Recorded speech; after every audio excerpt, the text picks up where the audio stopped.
Ni katika gumzo hili la habari tuko pamoja hapa, na kumbuka tutakuletea gumzo la habari kitaifa pamoja na kimataifa. Sasa mimi ninakuletea gumzo hapa la kitaifa na kubwa zaidi. Tunaambiwa mamlaka ya mapato nchini Tanzania TRA leo imewakumbusha Watanzania kuendelea na utaratibu wa kudai risiti mara baada ya kufanya malipo, ikiwa ni miongoni mwa haki zao za msingi baada ya kufanya malipo katika bidhaa au huduma wanazopata.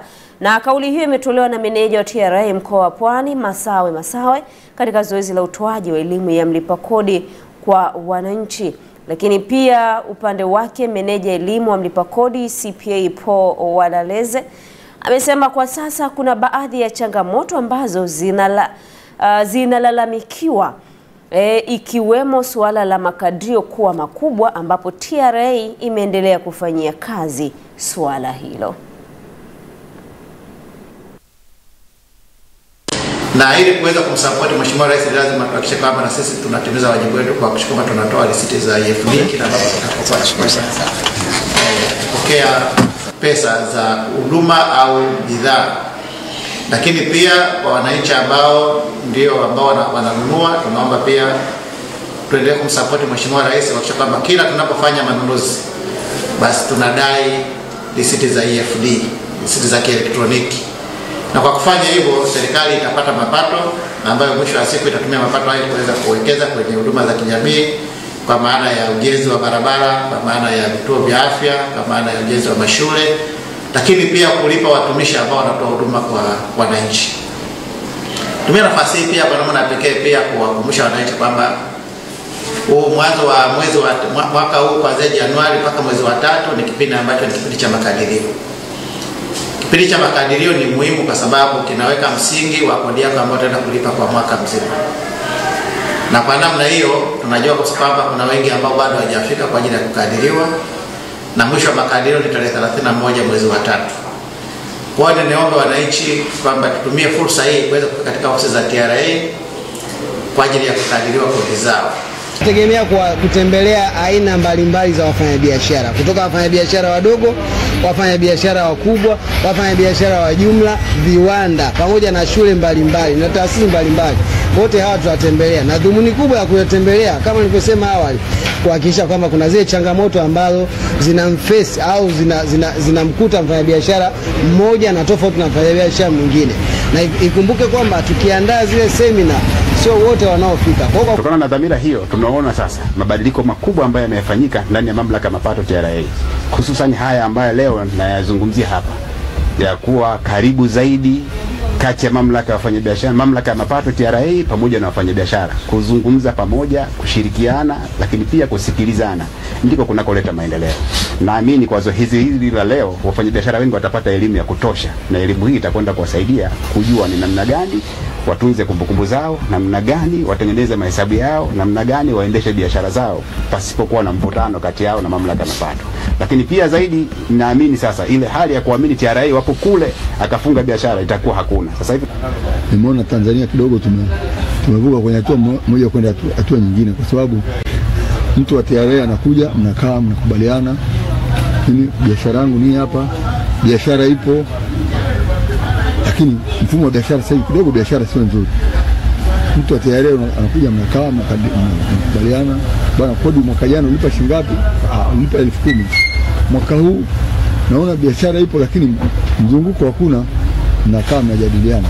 Ni kitu ambacho basi hakiona kabisa. Na mtazamaji wetu, tumesikia hapo baadhi ya wafanyabiashara pia na wenyewe wakizungumzia umuhimu na faida ya elimu hiyo ambao wameipata, lakini pia wakidiriki kusema ya kwamba kweli kwa nia hii njema ya kuletewa elimu hiyo ni kwamba taasisi hiyo TRA inawajali wafanyabiashara hapa nchini. Sababu unaambiwa hakuna ambaye hahitaji elimu. Sababu elimu ni moja ya kitu muhimu sana kwenye kila kitu. Sababu anayekunyima elimu ni anakunyima uono wa hatua za mbeleni, kwa sababu unaambiwa maarifa ni kitu bora zaidi kwenye maisha ya mwanadamu. Kwa hiyo unapopatiwa maarifa, kuna baadhi ya vitu unaviepuka. Kuna watu wengi wanadhanigi kwamba ile kudai risiti yani ni kitu ambacho labda ni usumbufu, lakini kwa ajili ya mustakabali wa maendeleo ya nchi yako, ni vema ukadai risiti, kwa sababu atakapotoa risiti ule mtu anayekupa huduma, ni wazi kabisa tayari na taarifa muhimu ya miamala aliyofanya,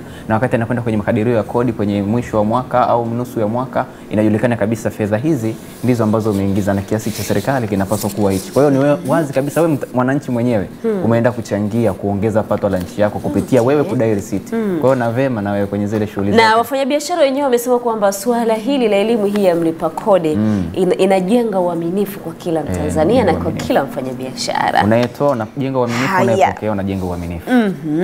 Basi tunaendelea kusonga mbele zaidi na gumzo la habari kitaifa. Endelea kushiriki nasi kwa ujumbe mfupi hapo wa maandishi na nambari ya simu unaiona hapo kwenye skrini yako. Sasa kamati ya ushauri ya mkoa wa Dar es Salaam ikiongozwa na mkuu wa mkoa huo Albert Chalamila imepokea na kuridhia mapendekezo ya kamati ya ushauri ya wilaya ya Ilala ya kuligawa jimbo la Ukonga lililopo wilaya ya Ilala kuwa majimbo mawili ambayo ni jimbo la Ukonga na jimbo la Kivule, ambapo mchakato unaofuata ni kuwasilisha mapendekezo hayo kwenye mamlaka husika ikiwemo OARA, TAMISEMI ili kupata ridhaa. Lakini pia tunaambiwa wakati anazungumza alikuwa katika mkutano wa RCC mara baada ya kupokea mapendekezo hayo. RC Chalamila amesema mapendekezo hayo yamelenga kuboresha huduma kwa kuzingatia jimbo hilo ni kubwa na lina idadi kubwa ya watu, hivyo kamati imepokea mapendekezo hayo na yatawasilishwa ngazi zingine kwa maamuzi zaidi. Nawashukuru sana kwa kukubali mapendekezo ya DCC kuhusu kugawa jimbo la Ukonga ili kupata majimbo mawili, yani jimbo la Ukonga na Kivule, ambapo jimbo mama yani jimbo la Ukonga litabaki na kata, tunapendekeza kuwa libaki na kata 7. Kuna kata Ukonga, kuna kata Pugu, kuna kata Pugu Stesheni, kuna kata Gongo la Mboto, kuna kata Zingiziwa, kuna kata Buyuni na kata Chanika. Lakini jimbo jipya linalopendekezwa yani jimbo la Kivule litakuwa na kata 6 ambazo ni kata Msongola, Majoe, Kitunda, Kipunguni, Kivule pamoja na kata ya Mzinga. Ndugu waandishi wa habari ambao mpo hapa, jimbo hili ambalo linapendekezwa kwa maana ya jimbo la Kivule itakuwa na mita za mraba 128,000. Wakati huo itakuwa na kilomita za mraba 128. Jimbo hili la Kivule linalopendekezwa litakuwa na jumla ya watu 431,736 kwa mujibu wa sensa ya watu na makazi ya mwaka 2022. Na wakati jimbo hili linalobaki yani jimbo la Ukonga litakuwa na jumla ya watu 459,810. 459,810. Basi kwa mujibu wa taarifa hiyo tunaambiwa mapendelezo ya ugawaji wa jimbo la Ukonga kwa niaba ya katibu tawala wa mkoa wa Dar es Salaam Saloni Asheri Nyika, ambaye ni katibu tawala msaidizi usimamizi ufuatiliaji na ukaguzi mkoa huo. Yeye alisema baada ya mapendekezo hayo ofisi ya katibu tawala mkoa ulituma wataalamu ambao walikwenda kujiridhisha na kubaini ni kweli jimbo hilo linahitaji kugawanywa na vigezo vyote vilizingatiwa ikiwemo idadi ya watu pamoja na shughuli za kiuchumi.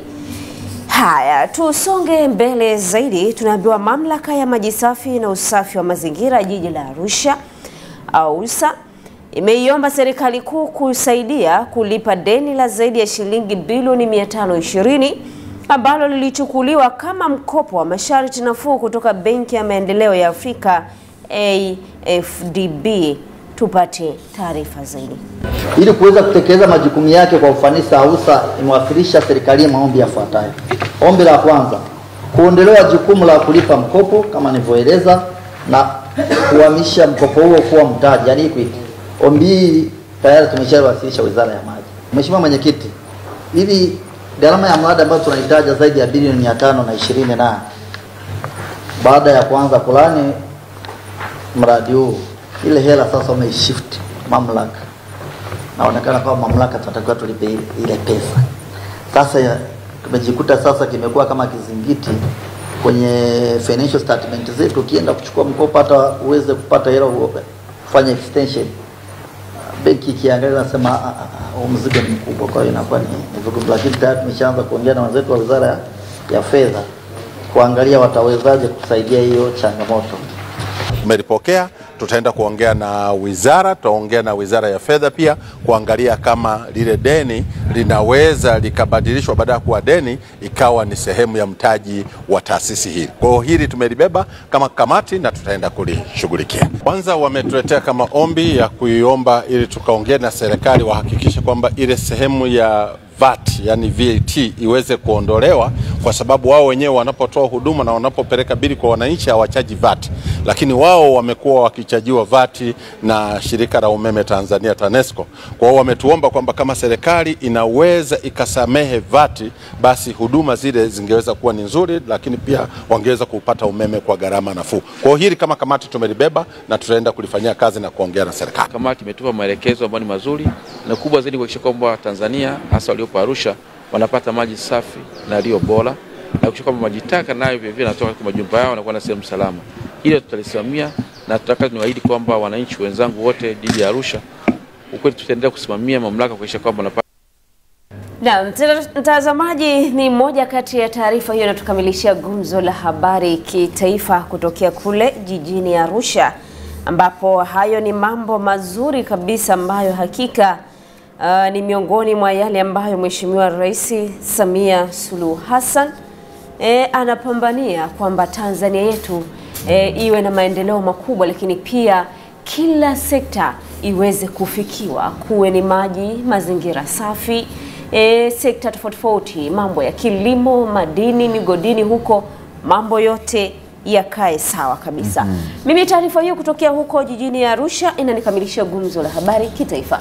Vipi kimataifa, kunani huko? Kimataifa yapo mengi, lakini kubwa ni kule katika nchi ya Uturuki, ambapo mamlaka nchini Uturuki zinawashikilia watu wapatao 1100 kwa sababu ya maandamano yaliyozuka nchi nzima kwenye majiji makubwa, yakianzia katika jiji la Istanbul pamoja na majimbo mengine 30, na kwa sababu yameanzia katika majimbo patao 55 kati ya majimbo 81 ya Uturuki, na yakianzia katika jimbo lile la Istanbul. Na yote hayo yanasababishwa na vurugu zinazoshinikiza kuachiliwa kwa kiongozi Ekrem İmamoğlu ambaye ni kiongozi wa upinzani wa chama cha CHP, chama ambacho kinaleta upinzani kwa rais aliyeko madarakani Tayyip Erdogan, ambaye yeye amemshikilia na kimstumu mpinzani wake huyo kuwa ni mbadhirifu, jambo ambalo limefanya waandamanaji kutapakaa nchi nzima, ambapo maandamano hayo yalianza takia wiki iliyopita yakiwa yanahusisha vyama vya upinzani vinavyounga mkono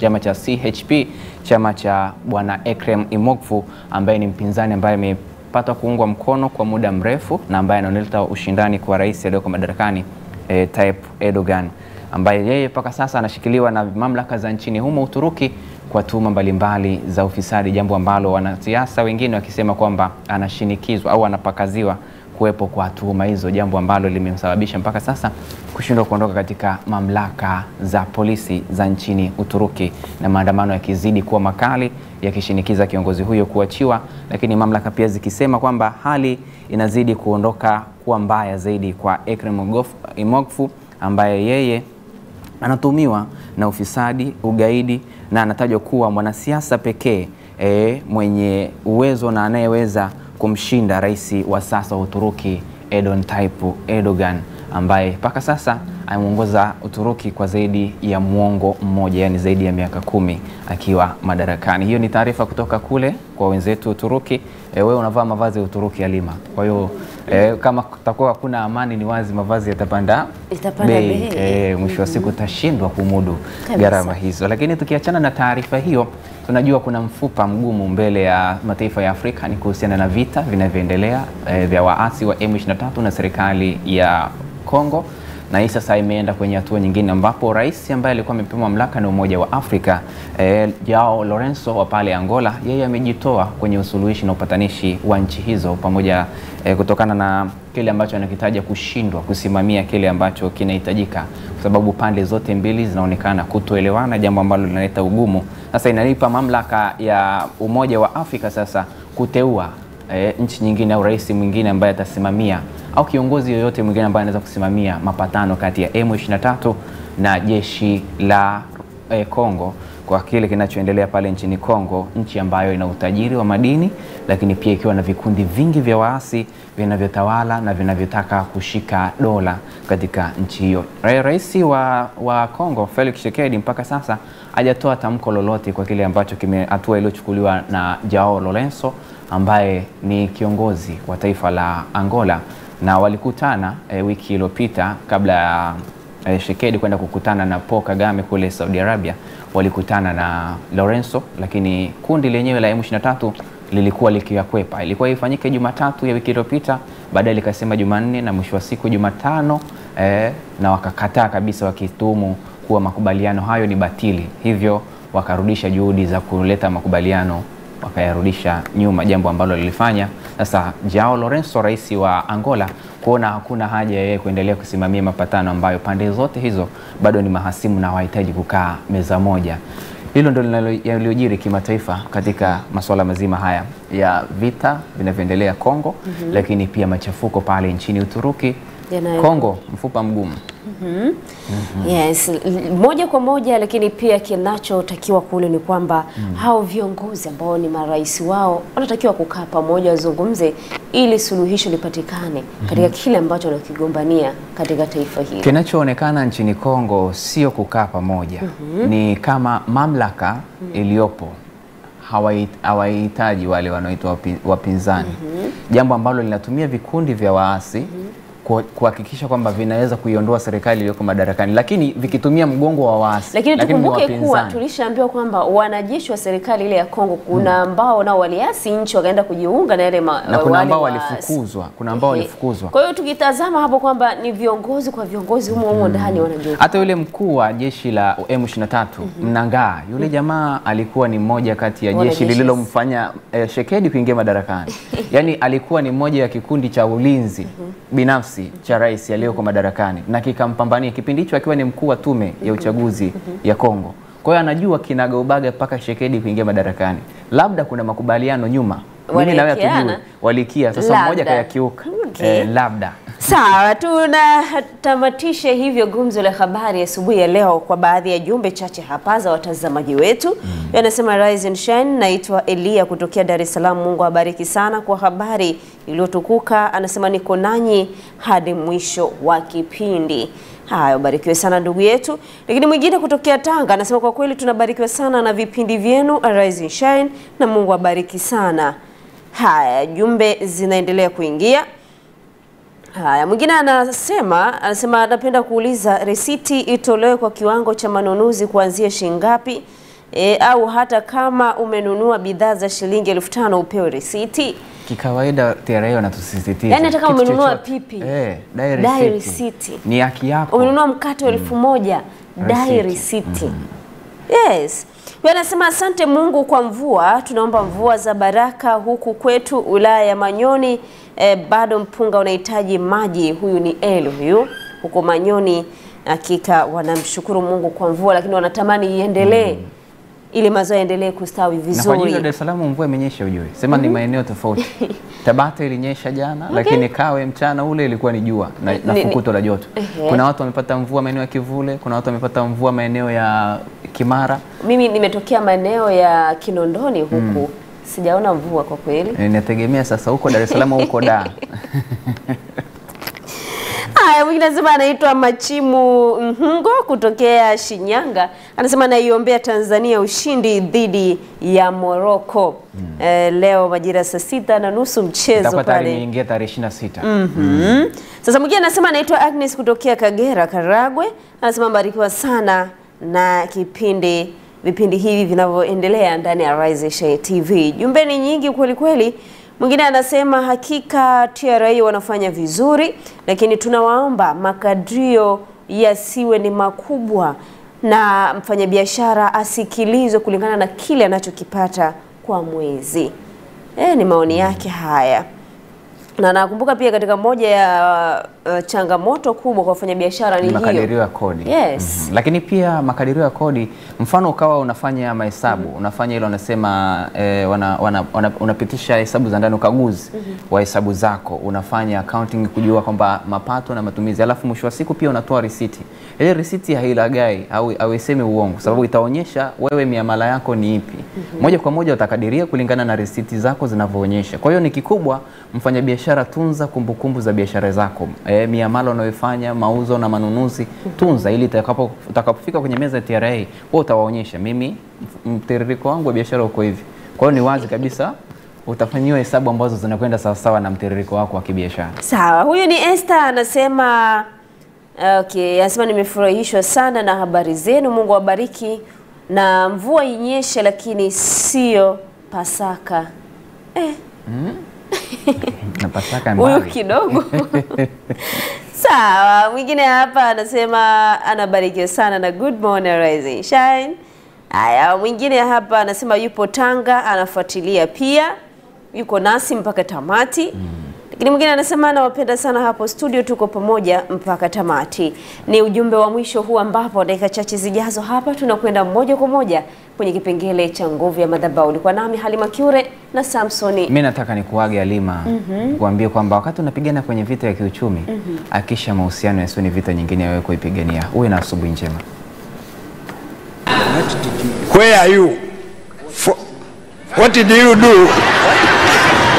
What did you do for last? Kwa hiyo muangalie vizuri hapa.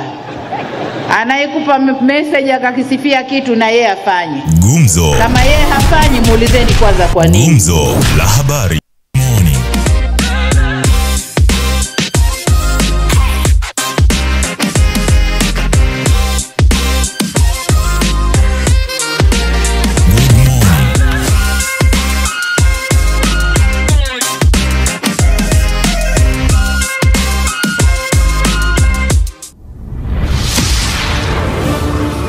Moto umewaka, moto umewaka tena. Ni yule mtumishi wa Mungu Apostle Boniface Mwamposa Bulldozer wainuka wangaze. Jumapili ya wiki hii amekuandalia kongamano kubwa sana, kongamano la kesi yako imekwisha. Kesi yoyote imekwisha. Kesi ya magonjwa imeisha. Kesi ya umaskini imeisha. Kesi ya kukosa ndoa imeisha. Kesi ya kuzuia kujenga imeisha. Kesi ya madeni kutokuisha imeisha. Kila silaha itakayoinuka juu ya maisha yako haitafanikiwa. Kila silaha ya giza haitafanikiwa. Silaha za magonjwa hazitafanikiwa. Ni Jumapili ya wiki hii katika uwanja wa Tanganyika Packers Kawe jijini Dar es Salaam. Awamu ya kwanza kuanzia saa 1 kamili asubuhi hadi saa 6 kamili mchana. Awamu ya pili kuanzia saa 8 kamili mchana hadi saa 12 kamili jioni. Kesi yako imekwisha kiuchumi, kiafya na kiroho. Jumapili hii utakapokuwa unaingia Tanganyika Packers Kawe, utapewa karatasi maalum ambayo mtume ataelekeza nini cha kufanya. Maji ya upako na mafuta ya upako yatagawiwa siku hiyo kwa watu wa dini zote. Aliandika kesi yake ya kutafuta kazi miaka 4. Akaandika kesi ya kazi ishi. Siku ile ile akapigwa simu na sasa amepata kazi. Kesi ya magonjwa imekwisha Apostle. Aliandika hapa kesi ya mtoto wa ndugu yake iisha, alikuwa amelazwa ICU kwa wiki nzima. Mtoto ameruhusiwa yuko nyumbani. Pigia Yesu makofi. Kesi imeisha kwa baba hapa. Ndio. Kuna mtu alikuwa anamdai kwa muda wa mwaka mmoja pesa yake. Alipi? Ndio mtume. Lakini mara baada ya kuandika yale maombi ya kesi kuisha na kuchana karatasi amelipwa pesa yake yote. Kuchana karatasi na yeye amelipwa. Ndio.